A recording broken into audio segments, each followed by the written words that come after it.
Here lies the topic that I was actually going to do for my last barbershop talk, but more important matters came up that day.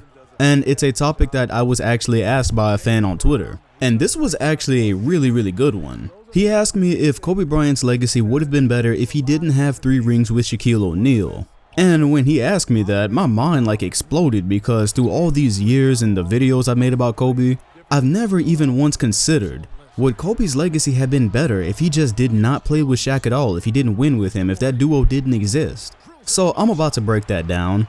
And if you don't want to break your phone, you should visit athleticcases.com. Most of you have cases on your phone anyway, so they might as well look good, right?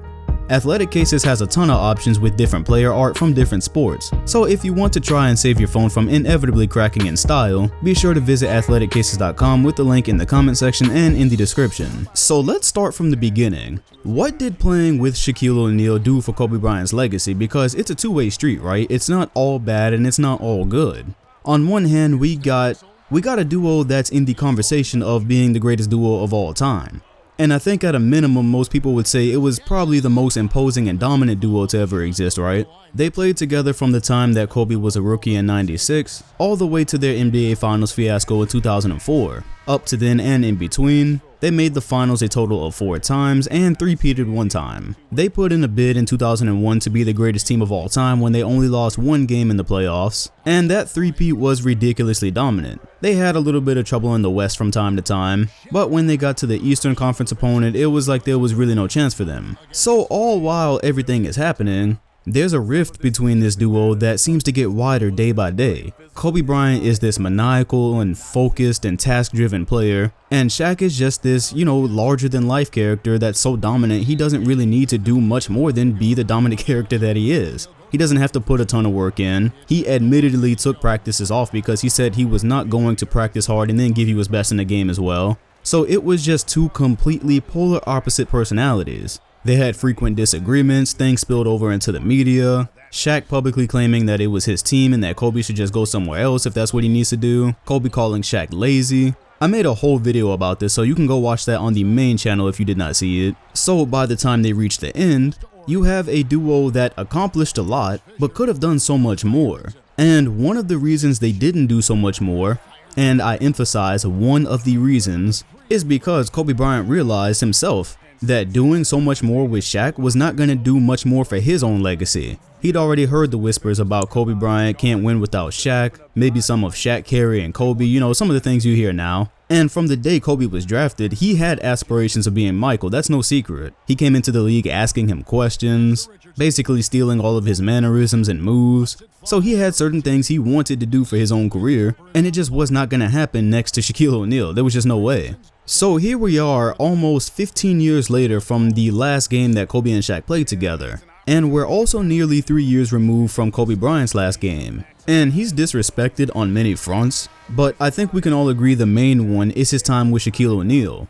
The section of NBA fans that are furiously trying to rewrite NBA history to fit their narratives are basically just lumping his time with Shaq into a time that he was carried by Shaq. It's becoming this thing where, especially with younger people who weren't even close to seeing this take place, those early years are becoming more of a drag on his legacy than they are a plus for it. Because people look at Shaq and they look at the numbers he posted, and they truly believe that they could have stuck any player or any legend by Shaquille O'Neal and they would have had the same result. And I find that interesting for a couple of reasons. First reason is because we saw that that wasn't true on the Orlando Magic. Although it was very short-lived, Magic had a very good team. You had Penny Hardaway, that was the duo back then, Penny and Shaq, had some shooters around them, and they got swept in the NBA Finals. But okay, I can already hear people saying, well, they were young and all these other excuses, so let's just go ahead and look past that. But then people don't look at 2 more things. One, they don't look at the fact that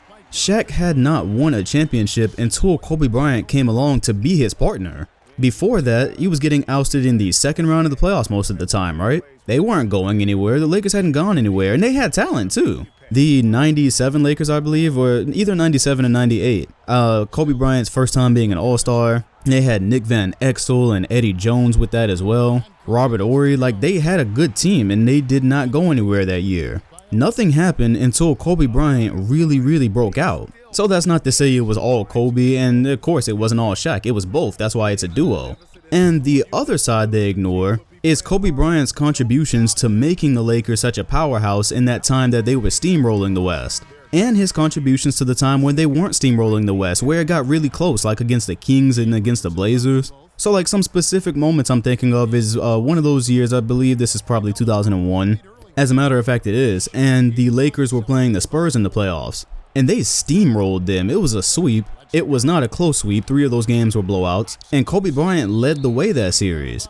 Played 42 minutes a game, averaged 33 points, 7 rebounds, 7 assists, 1.5 steals, and shot 51% from the field. And it's crazy because people act like that just didn't happen. I'm not gonna waste time in this episode and go read all of his stat lines from all those playoff runs, but there's some very similar things to that. And it's to the point where it makes it ridiculous to assume that, okay, you could have just taken Kobe Bryant out and put a Ray Allen next to Shaq and they would have just steamrolled everybody. Ray Allen was good. Of course, he would have benefited from playing with Shaq, but I think that's where people discount how dominant Kobe was next to him. Those type of series outputs, you're not just going to get that from every shooting guard or every legend that you would have put next to Shaq. And so then you have moments where things were a bit tighter and Kobe came through for the team. Right now, I'm thinking of the 2000 Western Conference Finals against the Blazers when Shaq was having a bad game, and Kobe Bryant basically took over the end of that game to lead them to a comeback and for them to go on to win the NBA championship. Matter of fact, he did it twice in that run because against the Pacers, Shaq had fouled out, and this is Kobe on a sprained ankle. And he took over the end of that game as well and actually had the game-winning shot. Things like that don't just come from every player and every legend. Those are times where Shaq was out or unable to produce, and Kobe stepped up and did it for the team. But as it pertains to his legacy, it goes back to what I just said about 2 or 3 videos ago, where I basically said that history, NBA history specifically, forgets context. So now we're sitting here 15 years later and we're just saying, oh, Kobe played with the most dominant big man of all time. And then they just look at stats, and they don't look at things like the Spurs series or the moments that Kobe stepped up. And so then it just becomes, oh, he had an automatic ride to 3 rings. Anybody could have done that. And so for that reason, that's where it sits right now. And that's exactly why, people blame Kobe for breaking up the duo.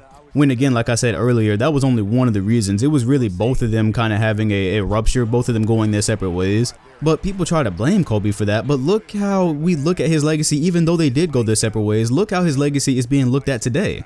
If anything, the way people are treating the memories, it justifies how he felt at the time. Because although I get curious sometimes, how many championships could Shaq and Kobe have won? I even kind of wish that we saw that. But I think Kobe would rank even, I think his ranking would have went down even further had they had won more championships together. Because Shaq would have always been the more dominant player in those championships. And that's one of the things that I say with this. I don't get the whole thing of railing on Kobe for playing with him. Because again, like I said earlier, Shaq didn't win before him. But even with that, a prime Shaquille O'Neal would be the most dominant player on any championship team. And I say that with 100% certainty. And do you know why? This is another part where I talk about history just not remembering context. Look who was defending Shaq most of the time, and look at Kobe's matchup most of the time. Just by the physical nature of Shaq, he was nearly always going against somebody that couldn't do anything with him. Nobody could match him. Say Kobe and Shaq would have played together for another 5 years. I'm gonna say 9 times out of 10, Kobe Bryant is getting the tougher matchup in any series. And that goes for any player. If you would have put Shaq with Michael Jordan, Shaq with T-Mac, Shaq would always be the more dominant player in that series. I don't see any other player in history winning a finals MVP next to a prime Shaquille O'Neal. I don't see it. And so because of that, as time passes, whoever was the beneficiary of playing with the prime Shaq, I think they would be in the same situation Kobe is now. And so that's why Kobe did what he did. He saw it go in that direction. He knew what he wanted the narrative of his career to be.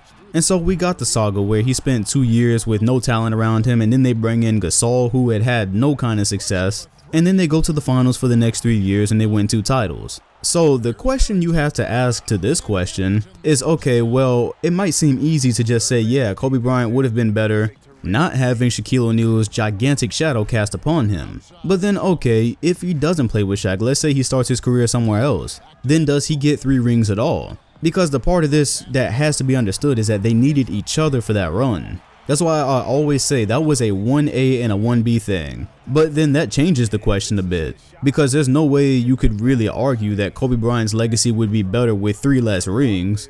And it's hard to imagine him going on a dominant three-peat without Shaq, just like it's hard to imagine Shaq going on a dominant three-peat like that without Kobe.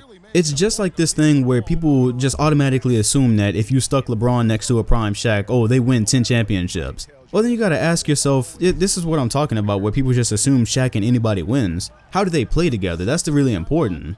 Because LeBron uses a lot of the paint. For a majority of his career, he really needs that paint open. That's why he's always more well served with shooters. And so when you look at how close the Lakers actually got to losing a couple of times, even with Shaq being as dominant as he was, is that better or is it worse if you have a LeBron James next to him, an early LeBron James that doesn't even know how to shoot well? Are you just assuming that you stick 2004, 2005 LeBron next to Shaq and now they win the championship? Play styles really matter. Like, it's a game of chess. It's not just stick dominant player A with dominant player B and the world is over. So one of the reasons the Warriors work so well is because it all fits together.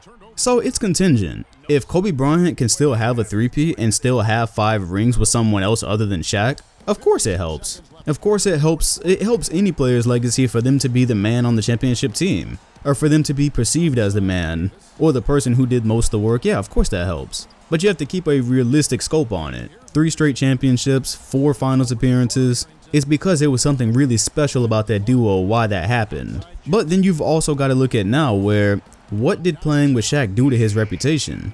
Because he takes most of the blame for that whole thing splitting. He takes most of the blame for it. And while I'll say, yeah, he stuck the nail in the coffin, because the facts are that he was basically flirting with the Clippers to get LA to choose him over Shaq, in the end he went ahead and put the knife in it. But there was a lot of other things at play. Shaq definitely played his part and he said that. And then there was just the reality that LA wasn't really going to pay Shaq as the man going forward.